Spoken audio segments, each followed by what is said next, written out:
Grand 3, soustraction de nombres entiers. Petit 1, vocabulaire. Alors nous prenons un ensemble de 35 billes. À l'intérieur de cet ensemble, nous faisons un sachet de 12 billes. Combien va-t-il rester de billes? Alors pour connaître le nombre de billes restantes, on va devoir compléter une addition à trous, que voici.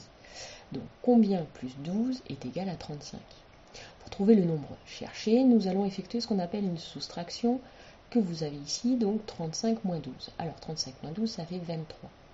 Le résultat, le 23, de cette soustraction est appelé la différence de 35 et de 12. Quant à 35 et 12, eux, ils sont appelés les termes de la différence. Petit 2, poser une soustraction. On veut effectuer 235 470 moins 184 569. Alors pour cela, il va falloir penser à placer correctement les chiffres, comme dans le tableau de numération, c'est-à-dire unité sous unité, dizaine sous dizaine, centaine sous centaine, etc., etc. Et puis nous allons effectuer l'opération de la droite vers la gauche. Attention à ne pas oublier les retenues. Donc nous commençons 9 pour aller à 0. Ce n'est pas possible.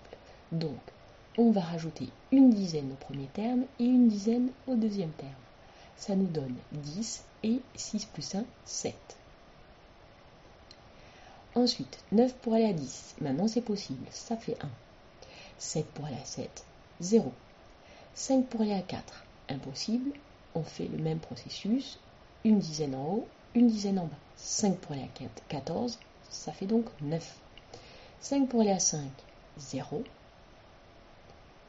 8 pour aller à 3, encore impossible, on rajoute une dizaine en haut, une dizaine en bas. 8 pour aller à 13, ça fait donc 5. Et enfin, 2 pour aller à 2, 0.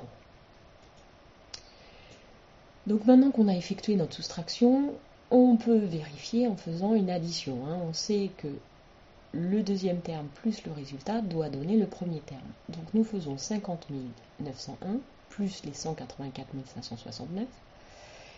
Nous faisons l'addition et là on trouve 235 470. C'est bon, on retrouve bien le premier terme, tout va bien, nous avons fait une soustraction juste. Petite remarque, on ne peut pas changer les termes de place dans une soustraction, ce n'est pas comme l'addition. Attention, effectivement, 5 moins 2 qui fait 3 est différent de 2 moins 5 qui est un calcul impossible pour le moment.